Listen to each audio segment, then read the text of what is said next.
नमस्कार और स्वागत है आप सभी का एक बार फिर से एक नई वीडियो में।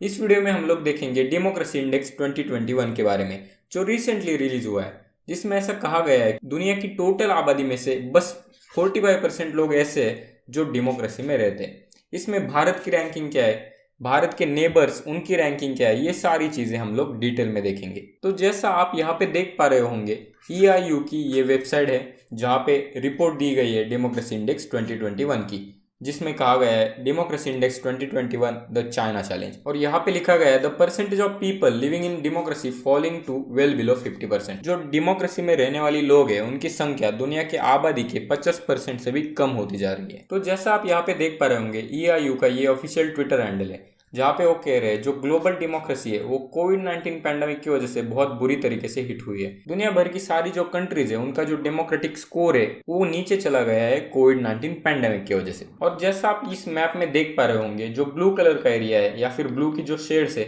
वो सारी डेमोक्रेसी कंट्रीज में आती है, और जो बाकी का एरिया है मतलब ऑरेंज, रेड और येलो वाला एरिया है वो सारा नॉन डेमोक्रेटिक कंट्रीज में आता है। तो यहाँ पे जैसे लिखा है less than half of the world lives in a democracy, मतलब डेमोक्रेसी में दुनिया के 50% से भी कम लोग रहते हैं। तो ये वो टेबल है डेमोक्रेसी इंडेक्स 2021 का, जिसमें टॉप किया है नॉर्वे ने। नॉर्वे का स्कोर है 9.75। उसके बाद आता है न्यूजीलैंड और फिनलैंड। और इस लिस्ट में जो टॉप 21 कंट्रीज है उन्हें कहा जाता है फुल डेमोक्रेसी। और ये जो डेमोक्रेसी इंडेक्स का जो टेबल है उसमें आखिरी के खिलाड़ी कौन से ये हम देखते हैं। तो सबसे लास्ट वाले प्लेस पे आता है अफगानिस्तान, जिसका स्कोर है 0.32, और ये आता है सबसे लास्ट में 167 पोजीशन में। तो जैसे हम सबको पता था, रिसेंटली अफगानिस्तान में जो डेमोक्रेटिक गवर्नमेंट है उसको ओवरथ्रो करके तालिबान पावर में आ चुका है, जिसकी वजह से उसका स्कोर ओवरऑल बहुत बुरी तरीके से हिट हुआ है। सेकेंड लास्ट प्लेस पे आता है म्यांमार, जिसका स्कोर है 1.02।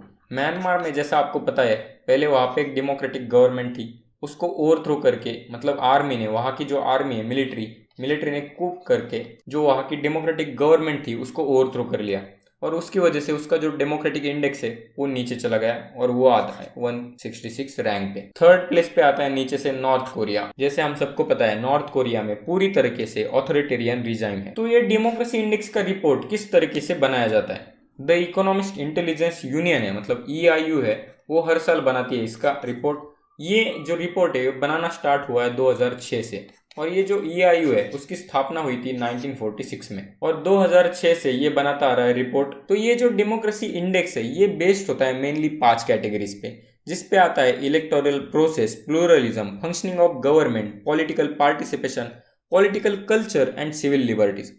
तो ये जो 5 कैटेगरीज है इसके ऊपर कुछ इंडिकेटर्स बनाए जाते हैं। तो ये जो डेमोक्रेसी इंडेक्स है उसके लिए 60 इंडिकेटर्स बनाए गए हैं, और जो इस 5 कैटेगरीज पे डिवाइड होते हैं, और उसके ऊपर जो सारी दुनिया की कंट्रीज है उनको स्कोर दिए जाते हैं, और वो स्कोर देने के बाद कंट्रीज को डिवाइड किया जाता है या फिर क्लासिफाइड किया जाता है full democracy, flawed democracy, hybrid regime और ऑथोरिटेरियन रिजाइम में। तो ये जो टेबल है इसमें डिस्ट्रीब्यूशन ऑफ कंट्रीज दिया गया है with respect to world population.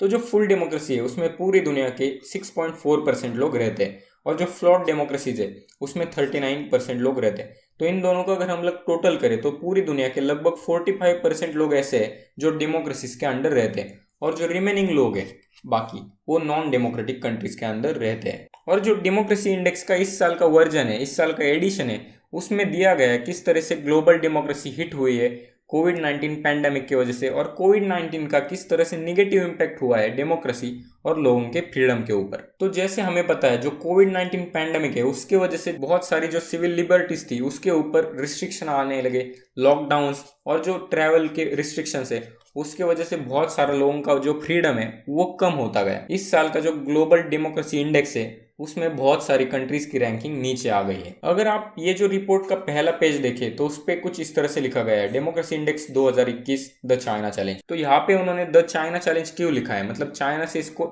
ऐसा क्या खतरा है, तो ये हम लोग देखेंगे। तो यहाँ पे ऐसा बताया गया है जो चाइनीज GDP है या फिर चाइना की इकोनॉमी है वो 1990 से बहुत तेज रफ्तार से बढ़ रही है। The Chinese economy has grown at almost triple the pace of the US economy. US economy के ट्रिपल पेस से ये चाइनीज GDP बढ़ रही है 1990 से।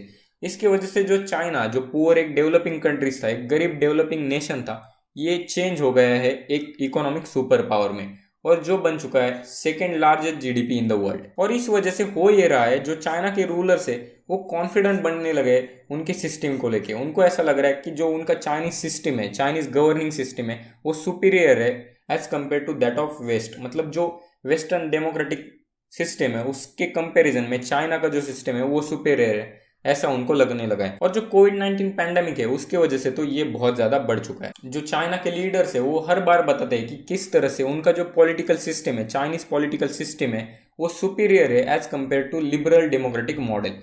जो वेस्टर्न जो मॉडल है लिबरल डेमोक्रेसी का, वो किस तरह से चाइना के मॉडल से इंफीरियर है, ऐसा हर बार चाइना के लीडर्स बताते हैं। और चाइना का ऐसा कहना है जो वेस्टर्न डेमोक्रेसीज है उन्होंने मिसमैनेज किया है पब्लिक हेल्थ को during the corona virus pandemic. पर यहाँ पे नोटिस करने वाली ये चीज है, जो चाइना की जीरो कोविड पॉलिसी थी, इसके वजह से बहुत सारे जो चाइनीज सिटीजन है, मतलब millions of millions Chinese citizen है, उनको घर के अंदर लॉकडाउन रहना पड़ा, उनको बहुत बुरी तरीके से सफर करना पड़ा due to the Chinese zero covid policy, जो कि डेमोक्रेसी के कंप्लीटली अगेंस्ट है। तो ये जो डेमोक्रेसी इंडेक्स है उसमें इंडिया की क्या पोजीशन है? तो इंडिया की जो रैंकिंग है वो 46 आई है आउट ऑफ 167 कंट्रीज। और जो इंडिया का स्कोर है वो भी इंप्रूव हो चुका है। तो जो भारत का डेमोक्रेसी स्कोर है वो बढ़ चुका है 0.3 से। और यहाँ पे नोटिस करने वाली बात यह है कि 2016 से 2020 तक, मतलब 4 सालों में जो भारत का स्कोर था वो डिक्रीज हुआ था 1.20 से। और जब पूरी दुनिया को, जब कोरोना वायरस पैंडेमिक ने हिट किया था, मतलब 2020, 2021, इन सालों में पूरी दुनिया की जो कंट्रीज है उनका डेमोक्रेसी स्कोर कम हुआ है और भारत का स्कोर यहाँ पे इंप्रूव होता दिखाई दे रहा है। तो यहाँ पे आप देख पा रहे होंगे 2020 का ये डेटा है जिसमें भारत की रैंकिंग है 53 और स्कोर था 6.61। और ये रिसेंट डेटा है 2021 का जो इस साल पब्लिश हुआ है, वहाँ पे भारत की रैंकिंग है 46, मतलब लगभग 7 रैंकिंग से भारत ऊपर उठ चुका है और 6.91 यानी कि 0.3 की बढ़त उसके स्कोर में हमें दिख रही है। इस वाले टेबल में एशिया और जो इंडो पैसिफिक रीजन है उसके कंट्रीज का कंपैरिजन दिया गया है। उसमें फर्स्ट प्लेस पे न्यूजीलैंड, सेकंड पे ताइवान और थर्ड पे ऑस्ट्रेलिया आता है। उसके बाद साउथ कोरिया और जापान। इंडिया इस वाले रैंकिंग में आता है नंबर 8 पे और उसकी ग्लोबल रैंकिंग है 46। तो इस वाले टेबल में जैसा हम सब देख सकते हैं, पाकिस्तान यहाँ पे आता है 21वें रैंकिंग पे और सबसे आखिरी में आता है चाइना जिसकी रैंकिंग है 24। तो जो डेमोक्रेसी इंडेक्स है उसमें भारत की अपने नेबरिंग कंट्रीज के हिसाब से क्या पोजीशन है वो हम देखेंगे। तो भारत नंबर 1 पे आता है विथ रिस्पेक्ट टू उनके नेबरिंग कंट्रीज। सेकेंड प्लेस पे आता है श्रीलंका, बांग्लादेश, भूटान, नेपाल और पाकिस्तान। यहाँ पे नोटिस करने वाली बात यह है कि पाकिस्तान से भी अच्छा इन चारों कंट्रीज ने डेमोक्रेसी इंडेक्स में काम किया है। उसके बाद आता है चाइना, म्यांमार और अफगानिस्तान, जहां पे टोटल ऑथोरिटेरियन रिजाइम है। तो डेमोक्रेसी इंडेक्स में पाकिस्तान का क्या हाल है वो देखते हैं। तो ये जो 2020 का डेटा है उसमें पाकिस्तान की रैंकिंग थी 105 और यहाँ पे 2021 के डेटा में पाकिस्तान की रैंकिंग है 104। मतलब पाकिस्तान की रैंकिंग 1 से बढ़ चुकी है, पर उनका जो स्कोर है डेमोक्रेसी इंडेक्स का वो वही का वही रह गया है 4.31 पे। पाकिस्तान के ऊपर एक प्लेस पे आता है टर्की। टर्की की रैंकिंग थी 104, इस बार हो गई है 103। मतलब टर्की की भी रैंकिंग इंप्रूव हो गई है 1 से, पर उनका जो स्कोर है डेमोक्रेसी इंडेक्स का वो हो गया डिक्रीज। तो ये थे कुछ हाइलाइट्स डेमोक्रेसी इंडेक्स 2021 के बारे में। और भारत अपनी पोजीशन इस इंडेक्स में किस तरह से बढ़ा सकता है उसके बारे में आपका क्या ओपिनियन है, ये जरूर आप कमेंट सेक्शन में पोस्ट कीजिए।